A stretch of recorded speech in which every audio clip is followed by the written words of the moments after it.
आदाब face to news में आपका स्वागत है। मैं हूं शावेद जंजरी। आज हमारे साथ राजुद्दीन कादरी जी मौजूद हैं और जिस तरह से मौजूदा स्थिति बहुजन मुक्ति पार्टी के प्रदेश अध्यक्ष हैं और तो जिस तरह से मौजूदा स्थिति है प्रदेश उपाध्यक्ष हैं और देश की मौजूदा स्थिति जो है आज उसके ऊपर हम चर्चा करेंगे। तो आपका बहुत बहुत स्वागत है। आपका भी शुक्रिया। तो मैं ये बात कर रहा हूँ, आज एक सबसे बड़ी बात यह है कि हमारे बीच समाजवादी नेता रहे हैं, वो इस दुनिया से चले गए हैं, तो उसके बारे में आपसे कुछ राय भी चाहेंगे। वहीं दूसरे साथ अब मौजूदा स्थिति जो रह गई है, इनके बारे में कहा जाता था मुल्ला मुलायम सिंह तक का लक़ब दिया गया। तो आपको क्या लगता है कि आगे आने वाला जो कल होगा राजनीति में कैसा रहेगा? जी आदाब, जय भीम, जय भारत, जय संविधान। मान्यवर, आपके चैनल के द्वारा मैं जानकारी देना चाहूँगा कि बहुत दुखद ये घटना है जो माननीय मुलायम सिंह यादव साहब का जो निधन हुआ। ये तो एक दिन सबको ही जाना है जी।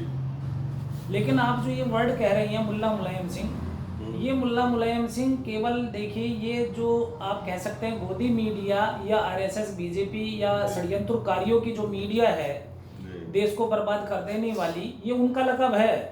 वरना उन्होंने मुस्लिमों के लिए कोई हक की बातें नहीं करी हैं। ये हक की बात नहीं करी कभी भी। ये तो एक षड्यंत्र है। बल्कि जो SC ST OBC माइनॉरिटीज आपस में DNA के खून के भाई हैं, वो भी OBC समाज के थे, लेकिन उन्होंने आपस में मरवाने का काम किया। जो 3% हमारे यहाँ षड्यंत्रकारी हमारे देश में विदेशी है, उनकी चाल चलने का और उनके षड्यंत्रों में आकर के उन्होंने जो एक लहर थी, माननीय बीजेपी के कद्दावर लीडर हैं जो आज गुमशुदा हो चुके हैं और कुछ षड्यंत्रकारियों ने उन्हें गुमशुदा कर दिया, जिनकी बदौलत अटल बिहारी वाजपेयी जी के साथ में आडवाणी जी ने जान फूकी थी, वरना इस बीजेपी में कोई जान नहीं थी। उन्होंने जो है मुद्दा उठाया हिंदू मुस्लिम का और बाबरी मस्जिद का, जबकि बाबरी मस्जिद का मुद्दा जो था कोई मुद्दा नहीं था।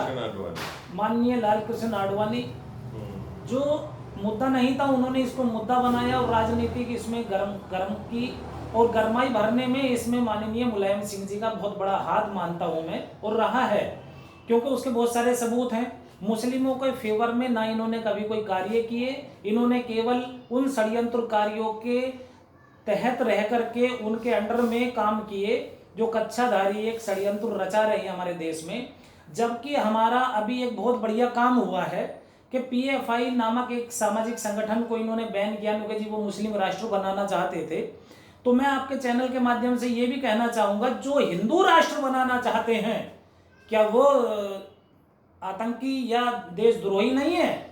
उनको भी तो बंद कर देना चाहिए, उनके संगठनों पर पाबंदी लगा देनी चाहिए जो इस तरीके की हरकत करने हैं। चाहे वो सिख राष्ट्र चाहने वाले हों, चाहे वो ईसाई राष्ट्र चाहने वाले हों, उनको भी बैन कर देना चाहिए।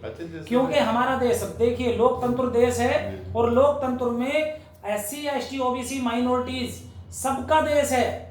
कोई भी मजहब हो, चाहे बौद्ध हो, लिंगायत हो, सिख हो, ईसाई हो, सबका देश है। मैं एक बात और जोड़ना चाहूँगा। अभी साहब सिंह वर्मा के बेटे हैं, उनका भी एक वीडियो वायरल हुआ है दिल्ली से बीजेपी के।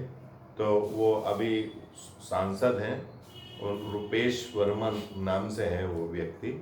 वो मुसलमानों के विरुद्ध ऐसे शब्द कहता हुआ दिखाया गया जिससे उसकी सदस्यता रद्द करनी चाहिए। अगर संविधान में कोई ऐसी चीज हो तो ऐसे व्यक्ति को सांसद भी रहने का अधिकार नहीं है। आपका क्या कहना है? देखिए, मेरा कहना यह है कि माननीय साहब सिंह वर्मा बहुत अच्छे जेंटलमैन, बहुत ही लाजवाब आदमी थे।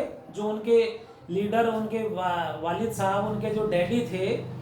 लेकिन जो ये रुपेश जी, मैं वहाँ जाता रहता हूँ नजफगढ़ में, के वो रहने वाले हैं, मैं आपको बता दूं दिल्ली में।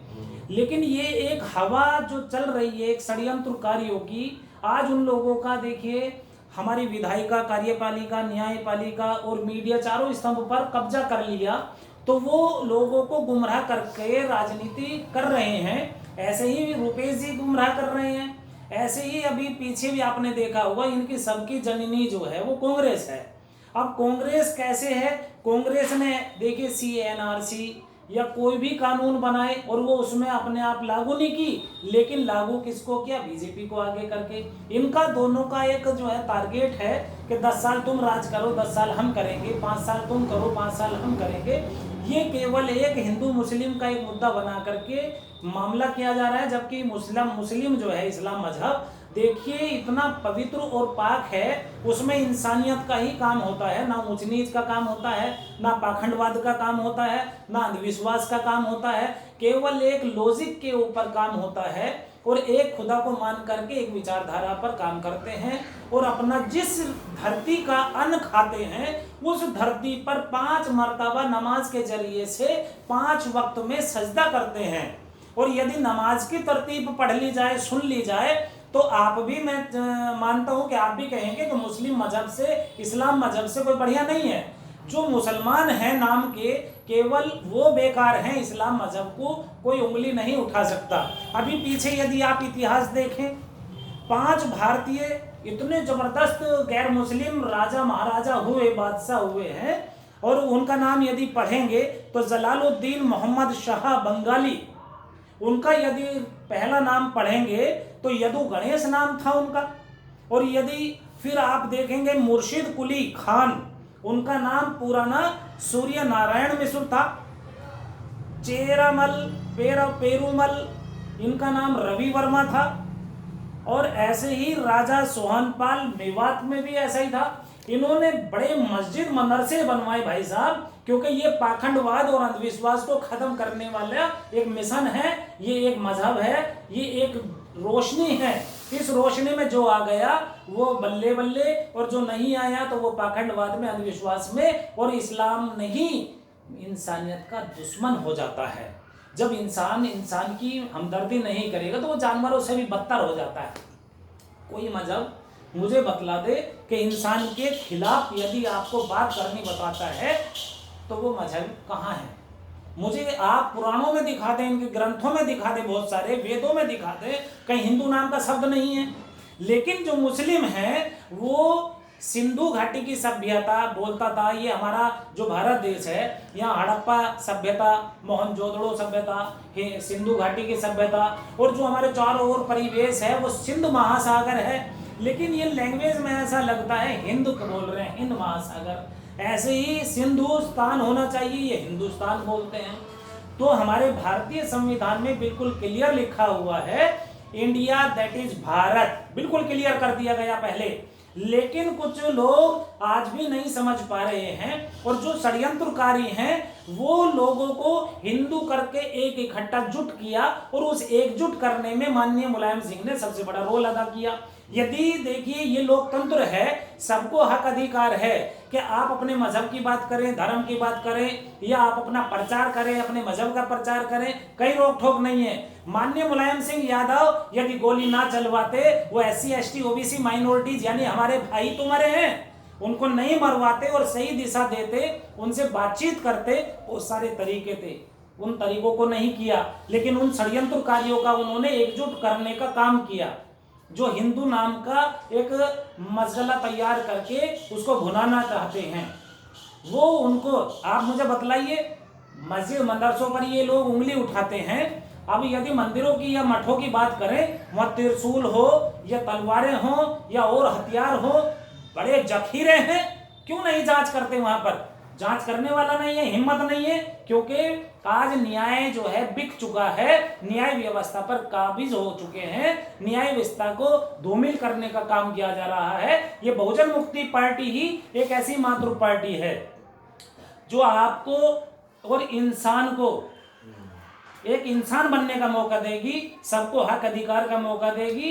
इसीलिए मैं कहता हूं जो जड़ बुनियाद पर काम कर रही है वो बहुजन मुक्ति पार्टी काम कर रही है। ये कुछ दलाल लोग हैं, भड़वे हैं, जो इन्होंने अपने समाज को गुमराह करने का काम किया, वो गुमराह कर रहे हैं आज भी। अच्छा, जिस तरह से माना जा रहा है 2024 को लेकर जो विल्डोजर नीति हो या फिर उसके बाद मदरसों का सर्वे हो, वक्फ बोर्ड का सर्वे हो या PFI पर बैन हो, ऐसी सारी चीज़ें, और अब ये हिंदू मुस्लिम करना, वहाँ रुपेश वर्मा वाला केस हो, तो ये सारा 2024 के परिप्रेक्ष्य में देखा जा रहा है। और ये देखा जा रहा है कि मुस्लिम विरोध को आगे बढ़ाकर कहीं ना कहीं 24 में भी मोदी जी या बीजेपी अपना राज कायम करना चाहती है एक बार फिर से। मान्यवर देखिए, मैंने अभी आपको सारी डिटेल बतलाई है। ये कायम करना नहीं, ये तो कायम कर चुके।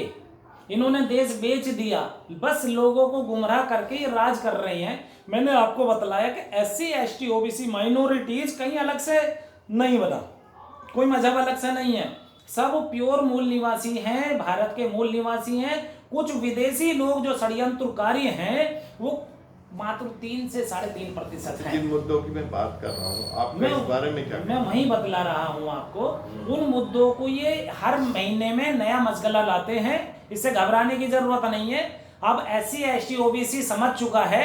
अभी दिल्ली में 10,000 लोगों ने धर्म परिवर्तन किया, बौद्ध धर्म अपनाया, तो इनके बहुत बड़ी मिर्च लग गई कि लोग समझने लगे, जागरूक क्यों हो रहे हैं। इन्होंने शिक्षा को इतनी महंगी कर दी कि लोग शिक्षित ना हो सके। बाबा साहब ने कहा था शिक्षा शेरनी का वह दूध है, जो इसे पिएगा यानी शिक्षा लेगा वही दहाड़ेगा। भाई वही तो बोलेगा जिसको ज्ञान होगा। अब ये शिक्षित नहीं होना देना चाहते लोगों को। बाबा साहब ने तो ये भी कहा था, आपके पैरों में जूती भले ही ना हो, लेकिन हाथ में किताब जरूर होनी चाहिए। लेकिन हम लोग नहीं समझ रहे। जो मीडिया है षड्यंत्रकारी, वो लोगों को समझाना नहीं चाहते, ना समझने देना चाहते हैं। इन षड्यंत्रकारियों से हम लोग मेहनत कर रहे हैं। घर घर जाकर के लोग हमें कहते हैं तुम्हारे कोई विधायक नहीं है, तुम्हारे कोई मंत्री नहीं है। अभी दिल्ली में हमारे जो है संदीप कुमार जी ने अभी वहां की जो है राजनीति में उथल पुथल मचा दी और वो मंत्रालय छोड़ दिया और आज बहुजन मुक्ति पार्टी में कार्यकर्ता बने हैं और वो बहुत अच्छे सहयोग कर रहे हैं। अभी इन्होंने RP गौतम, राजेंद्र पाल गौतम जी जो हैं, उन्होंने धम्म दीक्षा में साथ दिया, तो उनको जो है आतंक मचा दिया। उनके घरों में जाकर के कुछ षड्यंत्रकारियों ने, आतंकियों ने, उनके ऊपर क्यों नहीं एक्शन लिया जा रहा। बल्कि केजरीवाल सरकार ने इनसे इस्तीफा लिया, राजेंद्र पाल गौतम जी से, जो नहीं लेना चाहिए था, उनको साथ देना चाहिए। अच्छा। तो ये साथ कहाँ दे रहे हैं SC ST OBC का? भाई साहब ये षड्यंत्रकारी है। मैं ये पूछना चाह रहा हूँ, कहीं ऐसा नहीं लगता कि कहीं ये जो केजरीवाल है, आम आदमी पार्टी केजरीवाल की बीजेपी की B टीम बनी हुई? देखिए ये तो बहुत सारी आपको बिल्कुल क्लियर है। दिल्ली के कोई से भी दंगे हों, उन्होंने जो है किसी का साथ नहीं दिया, इंसानियत का कोई साथ नहीं दिया, गला घोट रहे हैं। और ये इनकी बीजेपी यानी कि षड्यंत्रकारी लोगों का नाम इन्होंने इतना अच्छा रखा, भारतीय जनता पार्टी। जो भारतीय जनता के हित में कोई पार्टी नहीं है, ये तो कुछ षड्यंत्रकारियों की पार्टी बनी हुई है और वो षड्यंत्र रच करके काम कर रही है। ऐसे ही केजरीवाल है या इनके जो आका हैं, वो बैठ गए थे जी मैं यहाँ पे धरना प्रदर्शन दे रहा हूँ, उनको भी ये सब इनके षड्यंत्रकारी हैं और इसीलिए इनको जो है प्रचार प्रसार किया जाता है। बहुजन मुक्ति पार्टी यदि आंदोलन करती है या कोई काम करती है, क्यों नहीं दिखाया जाता? क्यों नहीं मीडिया चैनल वाले आते? क्यों नहीं अखबार वाले आते? मैं अखबार में यदि छोटा सा विज्ञापन भी देने जाता हूँ 3,000 मात्र का, और वो 3,000 के फिर बताते 35,000 रुपए का रेट है। तो भाई साहब ये तो षड्यंत्र रच रही हैं। इनके कुछ जो प्रिंट मीडिया है, इलेक्ट्रॉनिक मीडिया है, वो तो खाल उतारने पर लगे, लोगों को गुमराह कर रहे हैं। इनकी मर्जी है वो नचनिया का ही जो 2 महीने तक दिखाए जाए पब्लिक को। एक षड्यंत्रकारी ने मीडिया ने 2 महीने तक चलाया भाई साहब। लॉकडाउन में लोगों को गुमराह किया और जो मुद्दे थे वो नहीं उठने दिए। आज सबसे बड़ा मुद्दा महंगाई का है। मुझे बतलाइए, महंगाई में ये लोग जो निकल करके विपक्ष में थे और आज इतना बड़ा मुद्दा बन गया है, लोग भुखमरी के कगार पर हैं, रोजी रोटी को तरस रहे हैं। महंगाई के मुद्दे पर बात क्यों नहीं करना चाहते? शिक्षा के मुद्दे पर क्यों नहीं बात करना चाहते? चिकित्सा के मुद्दे पर क्यों नहीं बात करना चाहते? ये लोगों को बेरोजगारी जो है आज ऐसा हो गया भाई साहब, जो पढ़े लिखा वर्ग है वो रक्षा चलाने को मजबूर है कि मैं 2 रोटी टाइम पे खा लूं। आज बिल्कुल बुरा हाल है। बेरोजगारी को और बेरोजगार से बदतर यानी गुलाम बना देना चाहते हैं। कुछ ही लोग हैं, 4-5 लोग, उनके ही बस भारत उनका ही गुलाम है क्या? भारत देश है, ये हिंदुस्तान नहीं है। आंखें खोल के सुन ले, आंखें खोलें और कान से सुने बढ़िया करके। ये हिंदुस्तान नहीं, ये इंडिया है, भारत है। यहाँ इंडिया में रहने वाले इंडियन होते हैं, भारत में रहने वाले भारतीय होते हैं। मजहब और धर्मवाद की बात है। ये सारा कुछ जो दिया है हक अधिकार, ये भारतीय संविधान की बदौलत है। वरना भारत का यदि इतिहास पढ़ेंगे तो यहाँ गुलामी की जंजीरों में जकड़े हुए थे। यदि गुलामों में से जो आप देखेंगे, कुछ ये बोलते हैं कि जो औरंगजेब हैं, टीपू सुल्तान है। अरे टीपू सुल्तान ने तो जो छाती रखने का और जो औरतों की छाती ढकने का अधिकार दिया था। औरंगजेब ने तो जो पैसा खराब कर रहे थे उनके वालिद साहब, उनके डैडी, उन्होंने उनको भी जेल में भेज दिया था। तो इस्लाम कानून तो बहुत अलग है, एक बिल्कुल ऐसा संविधान है जो भारतीय संविधान है। बाबा साहब जो मेरे बहुत आदरणीय हैं, वो इसलिए हैं कि इस्लाम मजहब के जो हमारे गुरु, हमारे जो महामानव, इंसानियत का एक पैगाम देने वाले हमारे हजरत मोहम्मद सल्लल्लाहु अलैहि वसल्लम, मोहम्मद साहब के जो बताए हुए रास्ते पर बाबा साहब ने अमल किया। भाई साहब, बाबा साहब के पास में 16 डिग्री PhD मामूली नहीं है। और उन्होंने ये कहा था, पैगंबर साहब ने, हमारे मोहम्मद साहब ने, कि आप पैदा होते ही मरते वक्त क्या लें? तालीम, इल्म हासिल करें। आज बाबा साहब भी वही कहते हैं और इन्होंने वो करके दिखाया, उनके अमल किया। ऐसे ही हमारा भारतीय संविधान है, जैसे इस्लाम मजहब कहता है, जैसे सिख मजहब कहता है, जैन कहता है, बौद्ध कहता है, समता, समानता, न्याय, बंधुता, स्वतंत्रता, इस पर आधारित हमारा भारतीय संविधान है। और कुछ षड्यंत्रकारी इस संविधान को खत्म करने पर लगे हुए हैं और वो SC ST OBC माइनॉरिटीज को गुमराह कर रहे हैं। उससे बचें और भाई साहब अपना देश आराम से बच जाएगा। आज ये सारी चीजें खत्म हो जाएंगी और जैसे मुलायम सिंह जी यहाँ से चले गए दुनिया से, ऐसे ही सबको जाना है। आज मोदी कुछ कर ले, योगी कुछ कर ले, सबको जाना है। योगी जी तो देखिए अपने बाप के वो परिनिर्वाण पे नहीं गए थे, तो उनसे क्या उम्मीद की जा सकती है? जो अपने बीवी बच्चों को छोड़ करके देश को चला गया, देश का हिमायती बनते हैं, अपना पे को झूठा OBC कहते हैं, वो जाति आधारित गणना क्यों नहीं की है?